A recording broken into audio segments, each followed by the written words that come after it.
One. Hello, and welcome to Working for Our Future, a digital town hall presented by Teen Vogue and Friends of Bernie Sanders. I'm Lucy Diavolo, politics editor at Teen Vogue.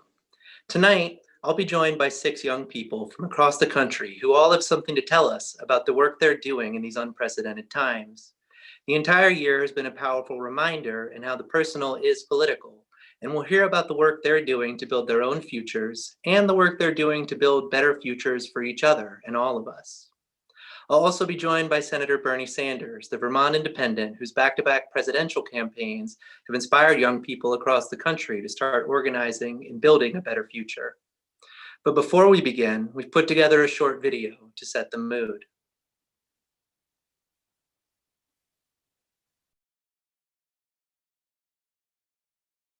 The world is changing. This is the United States of America, the richest country in the history of the world. And we cannot continue massive income and wealth inequality, 90 million people uninsured or underinsured.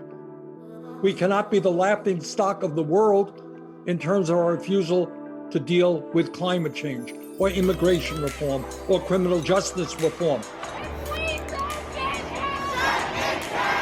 In the most important election in your life, we got to work and transform this country. Now is not the time that we give up. Now is not the time that we hold back. Now is the time where we say no matter the state, no matter the neighborhood, we will stand up and defend and expand the right to vote in the United States of America. We need everyone involved in some aspect of our democracy. If we don't have everyone involved, we will never have the transformative change we need in our nation. The disabled, the misgendered, the marginalized, the counted out and pushed aside, this is our moment. The overlooked, the exploited, the movers, the breakers, the builders, the shakers, and the laborers, this is our moment. The future of our country, in fact, the future of the entire world, rests with the younger people. They are a beautiful generation, a progressive generation. We can transform this country if we all stand together.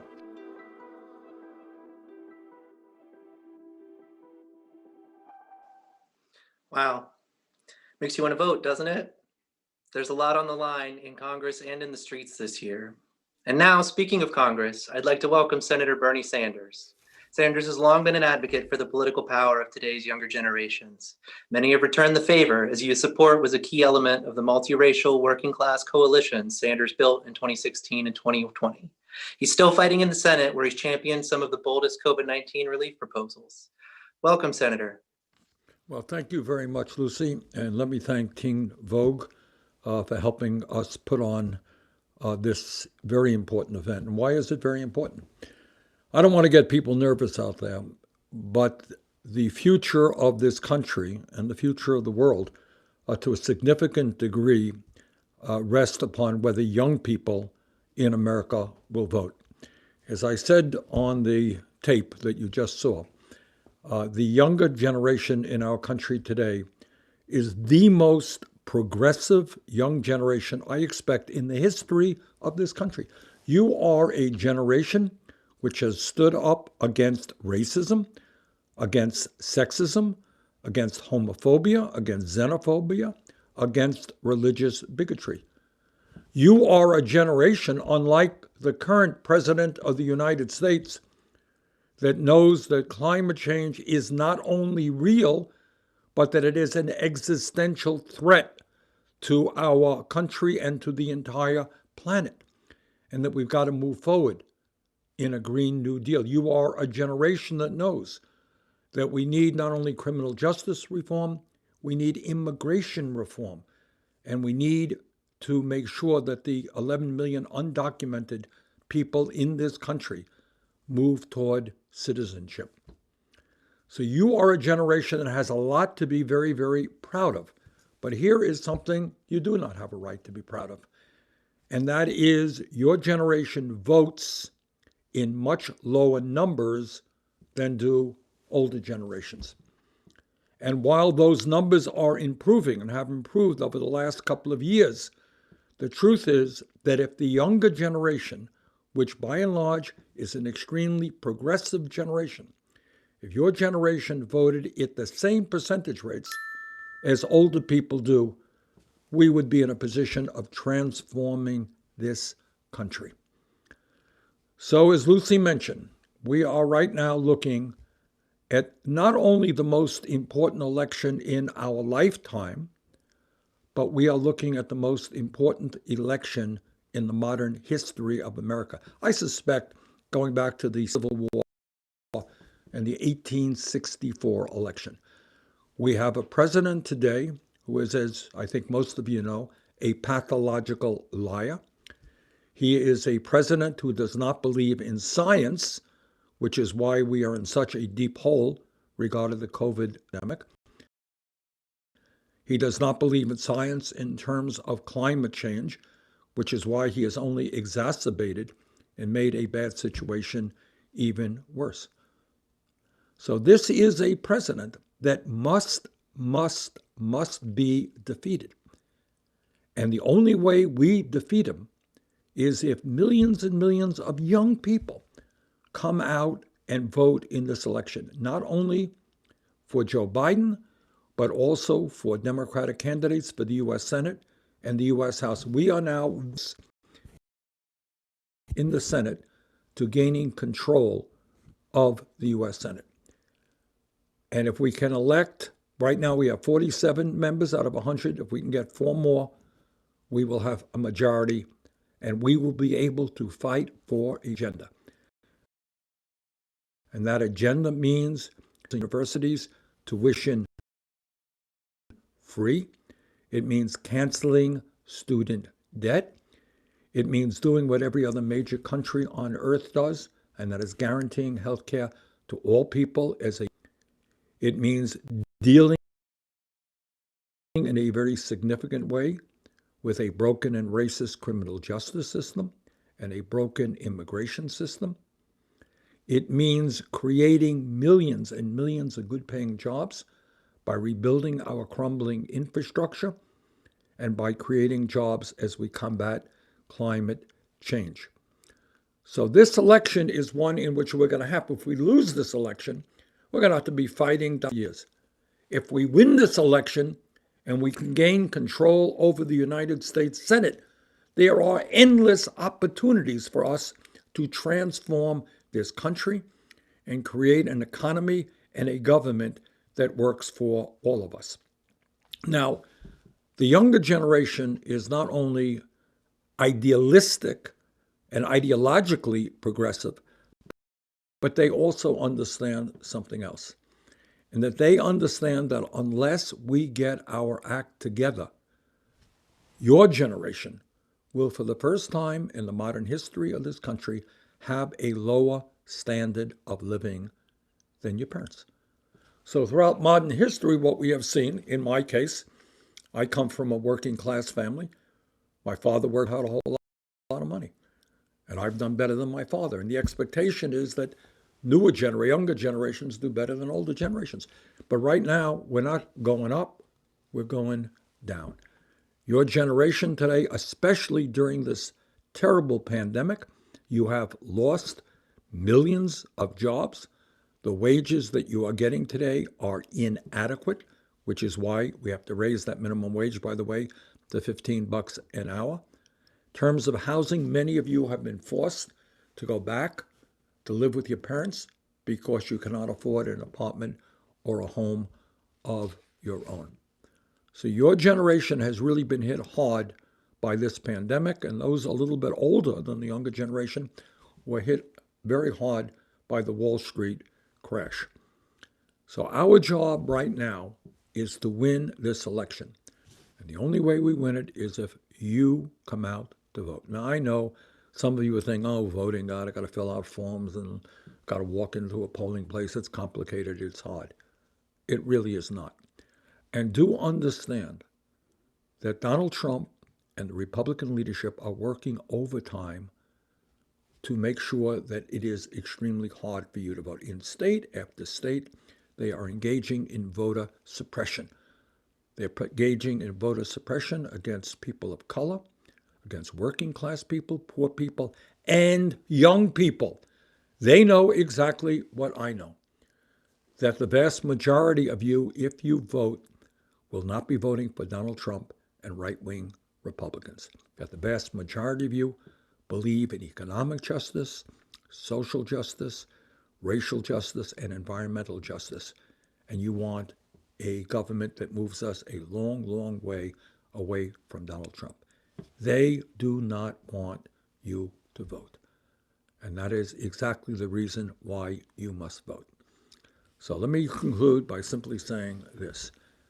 If you are worried and upset about your student debt, the inadequate wages that you may be earning, the fact that you cannot afford to go to college, or maybe you're leaving school deeply in debt, if you're worried about the racism that exists in this country and about a awful criminal justice and immigration system, if you're worried about climate change, it is not good enough to complain to your friends and this stinks, this sucks, this is terrible. Ain't good enough.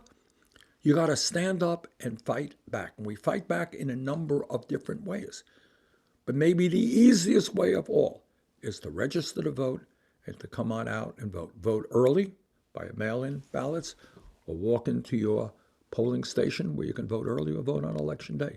But no matter how you do it, for the future of this country, for the future of your kids and your grandchildren, for the future of this entire planet in terms of climate change, you have got to get involved. So with that, let me give it back to Lucy and thank all of you for watching this town hall tonight.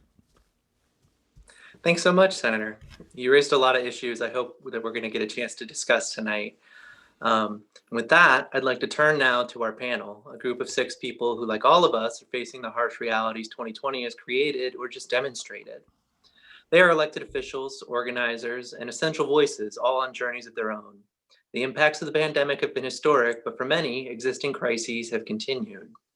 Perhaps more importantly, each of our panelists tonight embodies the spirit of resilience quickly coming to define the generations of people trying to make our way through these uncertain times and into uncertain futures. In their own ways, each carries with them a sense of hope, of a better world not far off waiting for us.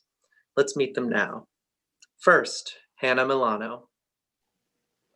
Hi, my name is Hannah Milano.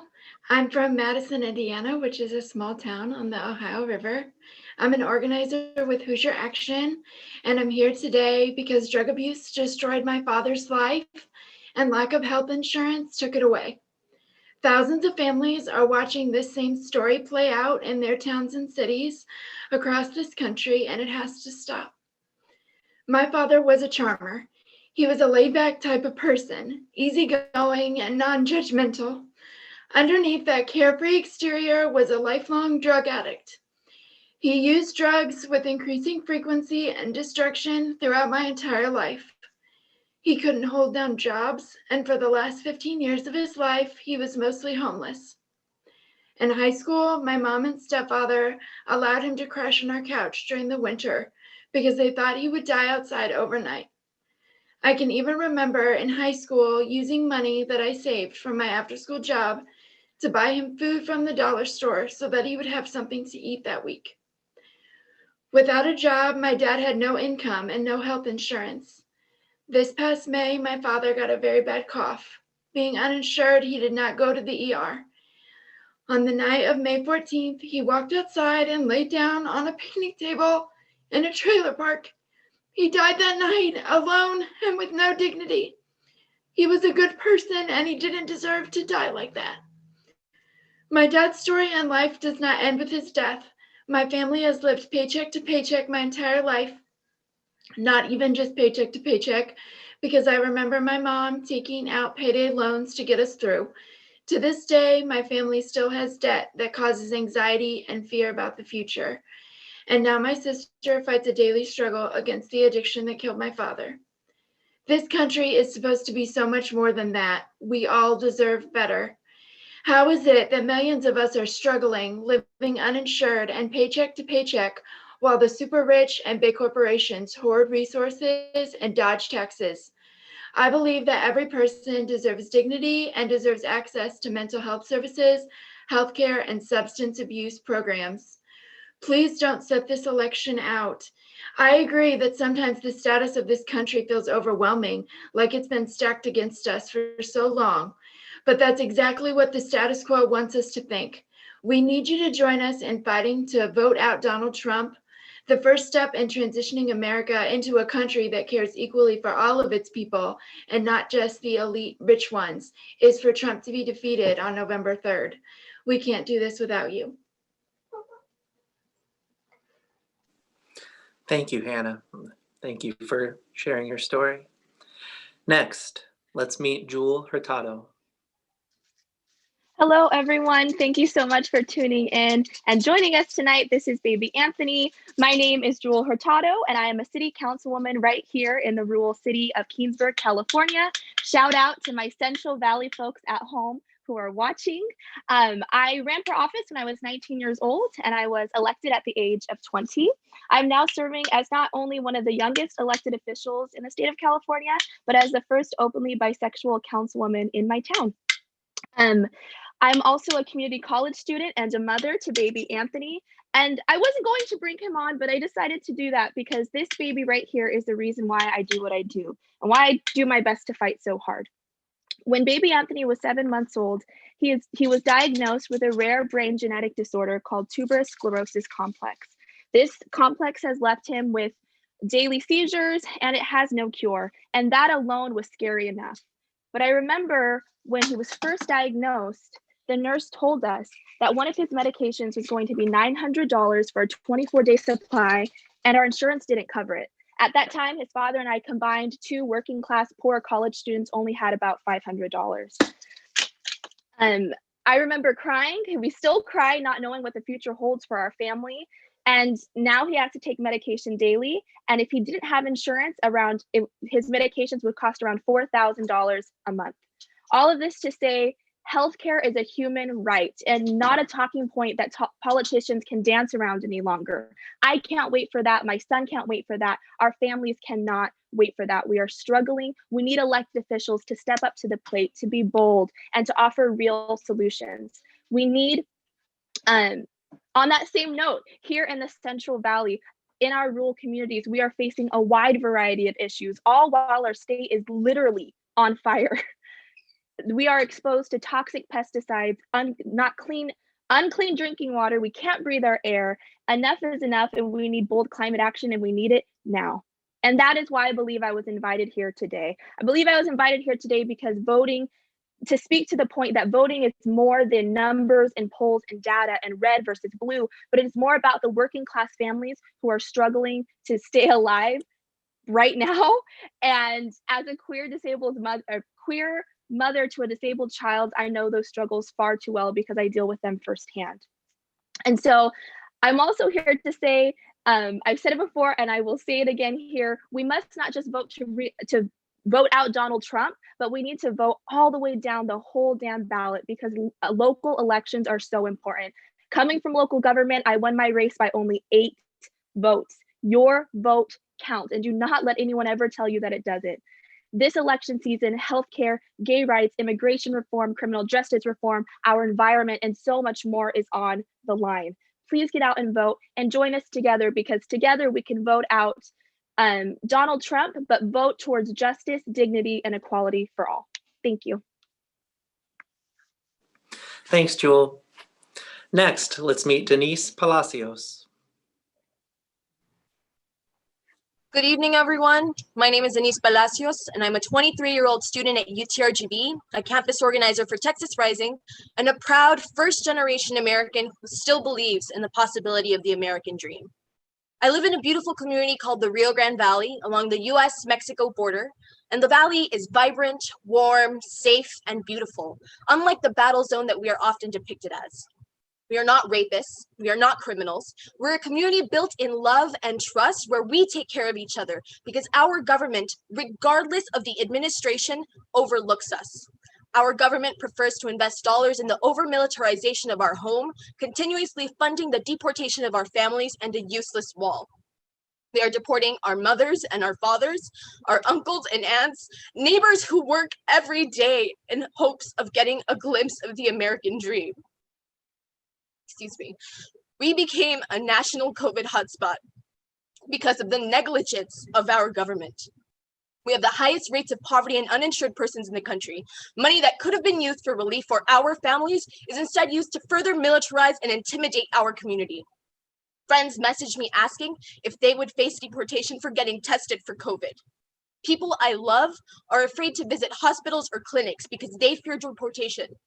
People I love are unable to seek unemployment benefits, apply for a stimulus check, unable to leave the jobs that put them at risk for COVID. The Trump administration left us to die. This past summer, my dad told me of a friend he worked with at a funeral home. That man died by suicide because he could not bear to continue to literally stack the bodies of community members awaiting to be buried or incinerated. And now he's another body waiting to be buried. No one should live with this pain. No one should live with this much fear. We need to continue fighting for equity in our democracy until and after every person is able to live without fear of being murdered or ripped from their home. We need to continue fighting for equity until and after our government looks like us, thinks like us, and is made of us. We have two choices. We can either mobilize or remain immobile with fear. I choose to mobilize. I'm lucky to be able to work with other community members to register and turn out our community to vote, inform them about our rights, and demand action from the people who are supposed to serve us. There are people in my community at risk, family, friends, and many others who are disenfranchised and will not be able to cast a vote.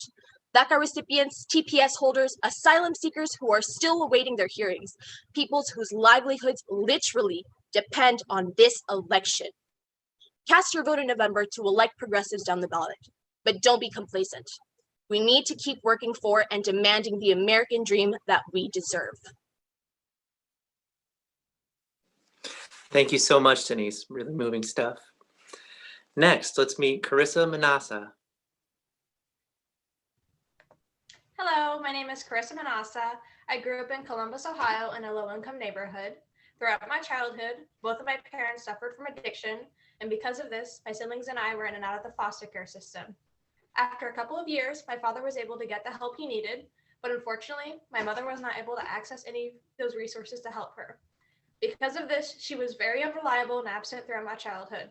Therefore, I grew up without a mother. She wasn't there for the first time I rode a bike, for my first prom, or for my high school graduation. Because she was unable to access healthcare she needed, she will no longer have any opportunities to see me grow as a person or be there for me throughout the milestones of my life. She passed away in 2018 from an overdose. Since she didn't have any healthcare, including life insurance, we were not able to have any kind of memorial service for her. My family and I received her remains in a box by the mail. This event solidified my passion to help others in their times of need so that no one had to experience the loss I have. I want to help people like my mom access the care that they need to be healthy and support their families. I currently attend Columbus State Community College for their licensed practical nursing program. As a future healthcare professional, I worry about the lack of access to care in my community. People who are already struggling with poverty, addiction, or just lack of access to healthcare have been the most impacted by this pandemic, just like how I know my mom would be. My own family members have been exposed and don't have health insurance, and that is a really scary experience. As a student, the pandemic and lack of response from our government has impacted my ability to thrive in school. I'm currently attending online classes that should normally be in person. I am still forced to pay full price for tuition and books, even though I'm not getting the same education because of the pandemic. As someone who only makes minimum wage and has to pay bills and afford school on top of all of that, I have personally experienced the fear that comes with not knowing what will happen if I or someone in my home gets COVID-19. And I know that I'm not alone in how this has impacted my family and those around me. People all over the country have lost loved ones, lost their jobs, or had their lives turned upside down by the lack of access to healthcare and the lack of coordinated response to this crisis. This is why I feel it's very important to vote for a candidate in this upcoming election who I know understands situations like my own and will work towards real solutions for my community in these uncertain times. Thank you so much, Karissa. Next, let's meet Sola. Good evening, everyone. My name is Sola. I'm a junior political science and history student at Howard University from Columbus, Ohio, by way of Lagos, Nigeria. My name, Sola, means honey and wealth. And the wealth not in the materialistic standards we think of, but wealth in knowledge, wealth in understanding who we are and the legacy we will leave behind. My name encompasses my work I do as an organizer and everything that will come after me. In 2015, my uncle got deported back to Lagos, Nigeria. I remember visiting him for the first time in the detention center, tears streaming down my eyes. So young, I couldn't quite understand why a man that lived in America for 25 plus years, a man that paid more taxes than the president, a man that shed blood in this country, was being deported. This is why my advocacy is rooted in justice for those that have been constantly silenced by the oppression of this country. The truth is that America doesn't care about people that look like me. It is the people that work the hardest. It is the people that actually fight for true freedom that are constantly silenced. This is why I founded my organization during the summer called Columbus Police Department out of Columbus City Schools, CPD out of CCS. CPD out of CCS is an organization dedicated to eradicating the prison to school pipeline. It is dedicated to uplifting the voices of the youth. We are focused on reimagining a society where the voices of the youth are centered. We are an organization dedicated to understanding the experiences people are going through. Recently, Columbus City Schools broke a $2.8 million contract with Columbus Police Department due to the relentless effort of CPD out of CCS. Although this was a great victory, my work as an organizer is not yet done. The truth is, unfortunately, I have accepted that access to full liberation is not possible in my lifetime. So I fight for those that will come after me. I fight for the students in other districts. These children deserve a sense of innocence. There should be no more Black children having to hold signs that say, "I can't breathe" or "Black Lives Matter." There should be no more children screaming and crying because their parents have been brutalized or their parents have been ripped apart from them. I fight for the innocence of thousands of Black children.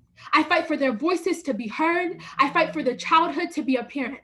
I fight for their liberation because they deserve a childhood that I was never afforded. Thank you, Sola. Finally, let's meet Maria Elena Fournier. Hello, everybody. My name is Maria Elena, and I'm a deep canvas and overdose crisis organizer for Michigan People's Campaign and People's Action. And a little bit about myself, when I was around 7 years old, my mother was diagnosed with cancer. And because of her citizenship and financial status, we couldn't get access to the resources that she needed.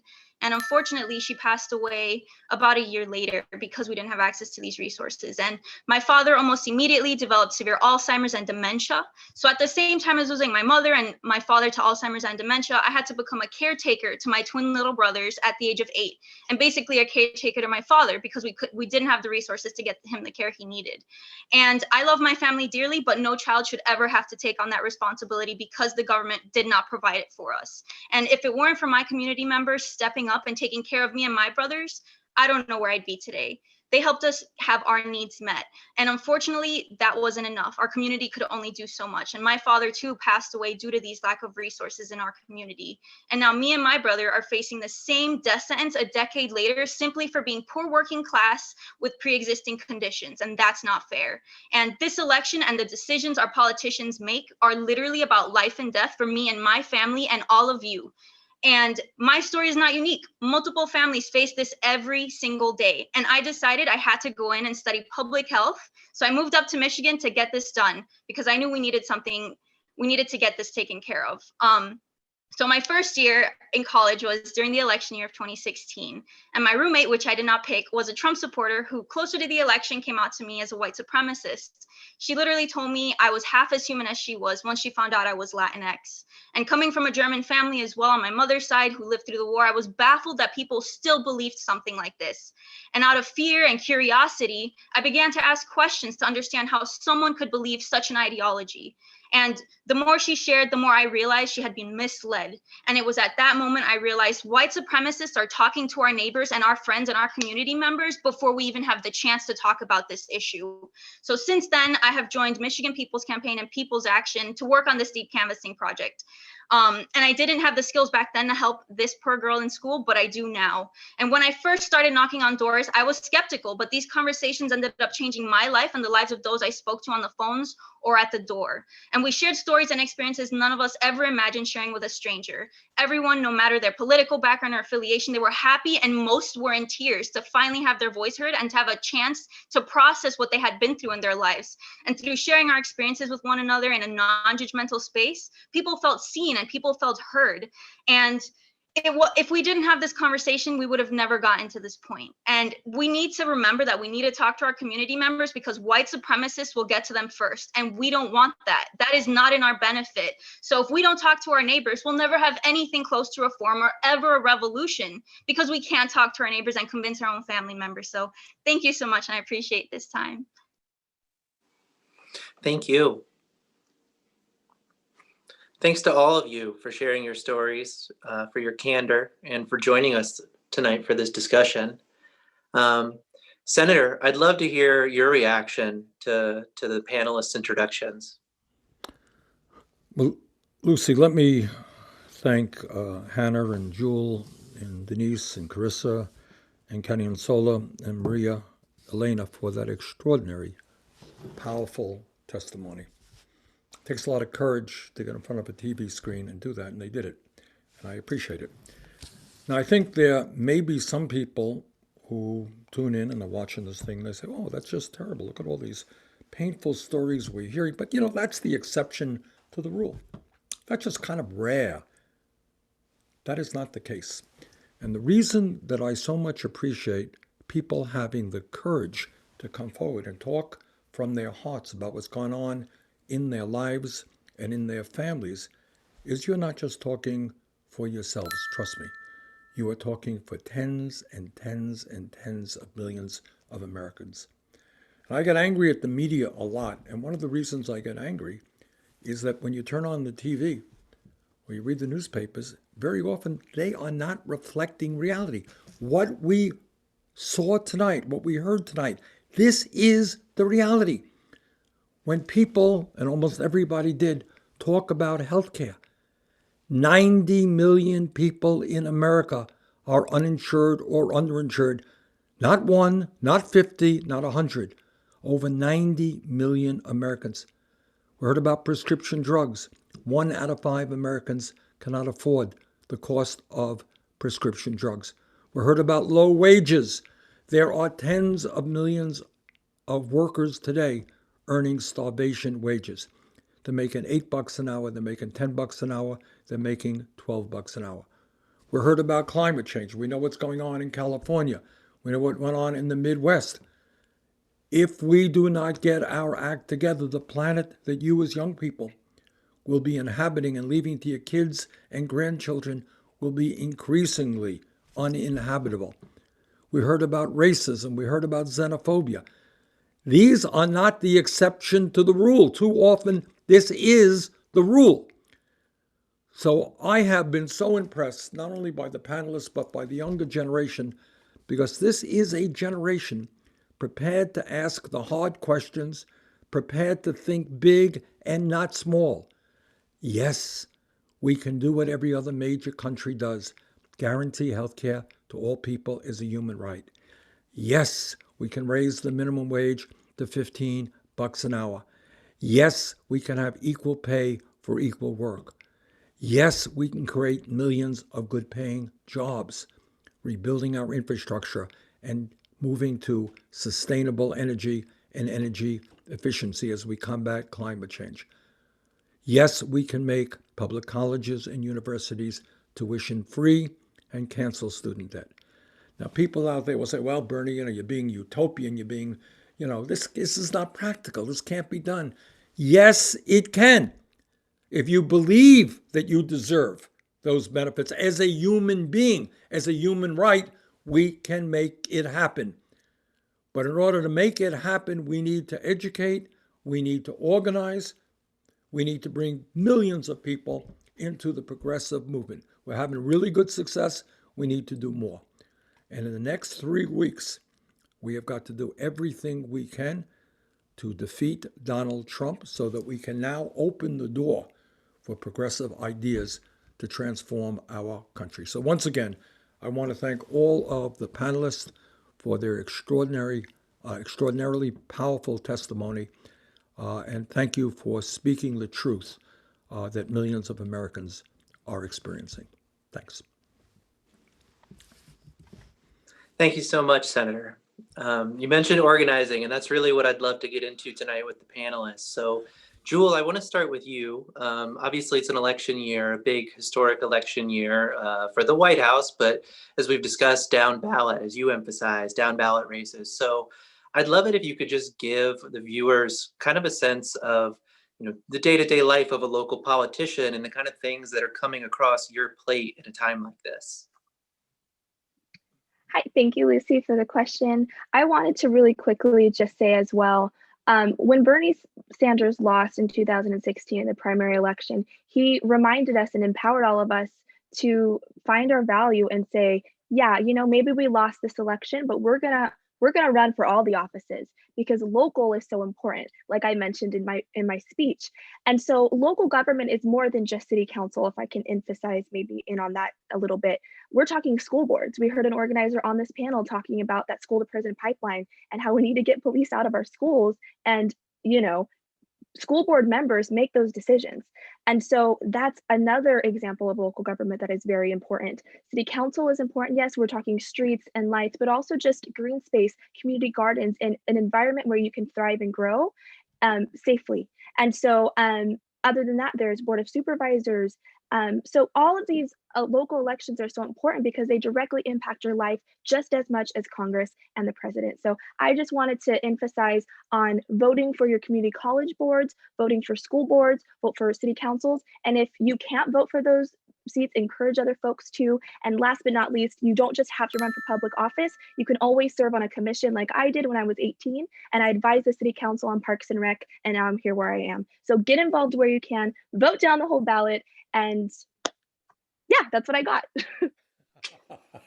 Amazing. Don't laugh at me, Bernie. No, I'm not laughing at you. I'm laughing with you. Beautiful. Okay, cool. Local government, you've been there. I have. Yeah, Sola, she mentioned your campaign with Columbus Police and Columbus Schools. I'd love it if you could tell us a little bit about really what that looked like on the ground. Yeah, so actually our campaign really started off with a push.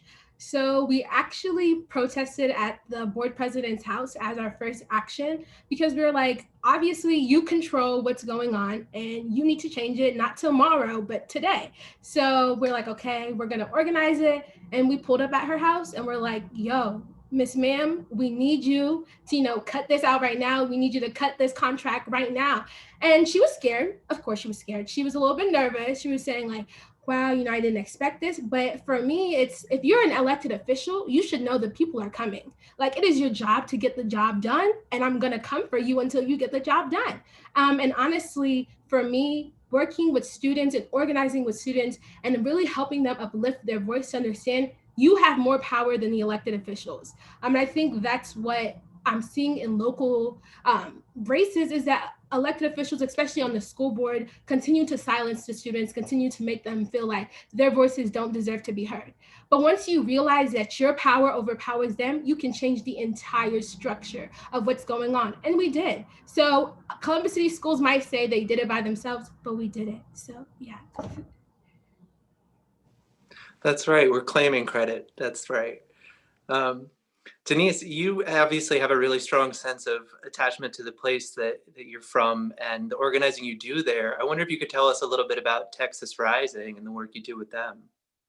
Yeah, so Texas Rising is a project of the Texas Freedom Network. And what we do is we build youth power in Texas, making sure that hundreds of thousands of young people are registered to vote across the state. And we go out and we organize on different issues. San Antonio was also doing a Defund the Police project. Down here, we make sure that people know their rights, right? Because we're along the border. And It's really trying to make sure that young people have a voice in policy, that young people have a voice in the matters that affect us directly. That's what we do with Texas Rising. We're trying to make sure that the youth, that young people who have the power are engaged every single step of the way. Incredible. That's exactly the kind of stuff we need, right? I heard we might be able to turn Texas blue sometime in the next couple of years. Yeah, Denise, I think that I'll be We're going to watching do that. it this year. I think we're going to do it this year. Love to hear it. Love to hear it. Amazing. I want to turn to Hannah now, because Hannah, I know you're with Hoosier Action, and I'd love to hear about the work you're doing out there in Indiana. If you could tell us a little bit. Yeah, so Hoosier Action is big on contacting working class Hoosiers, trying to get people excited about local stuff that's going on, just like we talked about, because you're right, that's a whole ballot. So like right now, for instance, the Attorney General race is happening in Indiana. A lot of people don't really know what the Attorney General is all about. So we're holding a town hall on October 15th. We're encouraging all Hoosiers to tune in. So we're big about making connections, talking to people. It's not just calling and texting about, who are you voting for? What's going on? Are you registered? We're also like touching base with people. Are you okay? How are you doing with COVID? Do you need assistance with food or with bills? Because people are struggling right now. A lot of people are struggling and things are really bad. And we can't lose sight of the fact that a lot of people are just struggling to put food on the table right now, and we really need them to like go out and vote. But that seems like such a far away thing, but it really matters for right now. Well said. Well said. Maria Elena, I wanted to get you in on this as well. Specifically, you mentioned when you were talking about deep canvassing and you were talking about having conversations with people and really just how transformative that could be. I'd love to hear a little more about, really kind of the power you've seen in that and how this thing that can be very anxiety inducing, talking to strangers, really has the power to change the future. Yeah, thank you for the question. So deep canvassing has honestly been a life-changing experience for me and for a lot of the people I spoke to. So through deep canvassing, we basically knock on your door or we call you and we ask you like, hey, how are you doing? With everything going on, how are you actually doing? And a lot of times this stops people right then and there, and they're like, wow, someone's actually asking me how I'm actually doing and how I'm feeling and how I'm doing right now in this moment. And we get to talk and resonate a lot with each other. Like, yeah, I'm struggling with the whole COVID crisis right now, or unemployment. And then we start talking about whether or not they're going to vote and what issues actually matter to them and what they want to see in a candidate, or what does a candidate who actually represents them looks like.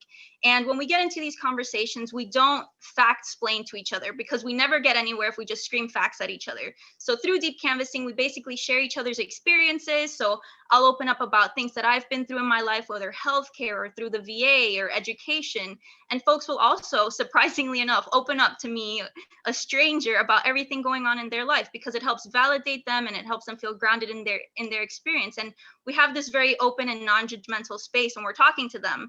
And it's been a very interesting experience, because people sometimes are afraid if we're on the opposite side of the spectrum, but we're just here to hear your story, because we can understand each other and know how we're doing based off of each other's stories. And we realize through talking and sharing these experiences that our political views and our understanding of the world are based off of our life experiences. So being able to talk to people about their cognitive dissonances or about how they view the world and what has happened to them is really impactful.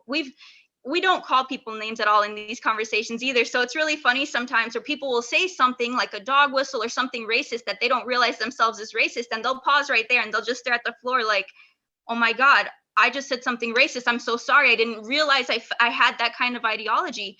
And it's really shocking, because we don't tell them they're racist, but having a conversation, an open and honest conversation with each other, helps people realize what their experiences are and why they feel this way and how they got to feel this way. So that's just something really important that I've noticed through deep canvassing, is we get to have people realize the truth through their own experiences. We don't force anything down their throat. We literally just learn it based off of talking to each other. Incredible. Yeah. Senator Sanders, I'd love for you to weigh in on the power of local organizing, if you could. Jewel mentioned a while back, Jewel, as a young city councilor in California, I ran for mayor of Burlington, Vermont, taking on the entire political establishment. Nobody thought that I had a chance to win. I knocked on a lot of doors, and I remember, and I say this to people, oh my God, I'm going to have to knock on doors, or I'm going to have to talk to people I don't know. It's kind of scary, and it was for me. In Vermont, it gets pretty cold when we have elections in the winter, and that was campaigning in February. It gets 10 below zero, 20 below zero, and I'd be out knocking on doors, and sweat would be pouring off of me. And I'd say, oh my God, I don't know this person. What am I going to say to this person? But 9 times out of 10, as people have pointed out, if you treat people with respect, they will respond with respect, and we can have a discussion. And to make a long story short, I knocked on a whole lot of doors, did a whole lot of perspiring, and we ended up winning after a recount by 10 votes. And the other point that I would make is when you talk to people face to face, you find that we have a lot more in common than what separates us. When you start talking about healthcare, they will tell you about they're sick and tired of filling out forms, or they have no healthcare, or they can't afford prescription drugs. That's what they will tell you. And when you talk about work, they will tell you, you know what, I'm making $12 an hour, and yet I am paying half of my income in rent. I can't afford to do that. How am I going to raise my kids? You talk to them about that. And when you talk to young people about education, I'd love to go to college, but how am I going to afford to go to college? I don't want to leave school $50,000 in debt. So I think the bottom line is that when you go deep and you have these conversations, you learn that all of us, whether we're black or white or Latino, Native American, Asian American, we share a lot. We all have basic human needs. We all want decent jobs that pay us a living wage. We want decent housing. We want decent education. We want to be able to breathe clean air. We want the opportunity to get a higher education. We believe in justice, not having more people in jail than any other country on earth. Now, I can't remember who made the point, but somebody made the point that if we are not there talking to people, right-wing Republicans and white supremacists are going to fill that void. And they are. They are. When people are feeling hopeless and no one's talking to them, they will absorb racism and sexism and homophobia and everything else. So our job is to stand up, be proud of who we are, to understand that history is on our side, that we are making progress every single day to create a nation and a world, because this world is becoming smaller and smaller, based on the principles of justice. And I often think about that fable, many of you know, the emperor without his clothes, And there was the emperor naked, but no one had the courage to tell the emperor he was naked. Well, what goes on in Washington, let me tell you the truth, does not reflect the needs of ordinary Americans. And what we need from coast to coast is people to stand up and say, you know what, I am a human being. I am entitled to health care. I'm entitled to a decent job. I'm sick and tired of the racism that exists and the sexism and the homophobia and the xenophobia that exists. I am a human being, and I am entitled to human rights. And once we all understand that we are all equally important, that it's somewhat crazy that you have 50 people on top who own more wealth than the bottom half of America, that half of all income goes to the top 1%, that billionaires are able to spend enormous amounts of money on elections. Once we understand that we are human beings, and this is what this discussion tonight was about, every single one of these panelists said, you know what, I may have come from a family that did not have a lot of money. I came from a family that did not have a lot of money. But to hell with you. I am as important as anybody else is in this world, and I am entitled to justice. I will fight for justice. So, Lucy, I just want to say that I was really moved by the panelists, without exception. Brave. Well, Senator, people. I'd love to check in with just one more, because all this organizing work we've been spotlighting is incredible. But I did want to come back to Karissa, the nursing student, and really dig in and ask Karissa. I think we'd all hope that somebody training to be a nurse wouldn't have to worry about making rent, wouldn't have to worry about getting a quality education, especially during a global pandemic. So Karissa, I just wanted to hear from you about, your decision to join this workforce and, what you're hopeful for moving forward, even in an imperfect system.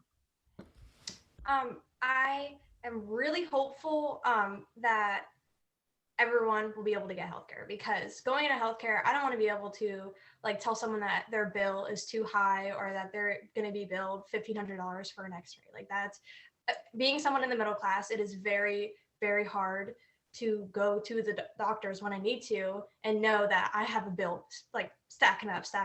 It's very stressful. And not only that, but being a college student during the pandemic and living on my own and having to pay rent and pay for college is extremely stressful, especially when if I get exposed to anyone who might have COVID-19, I have to self-quarantine for 2 weeks. And it's I live paycheck to paycheck.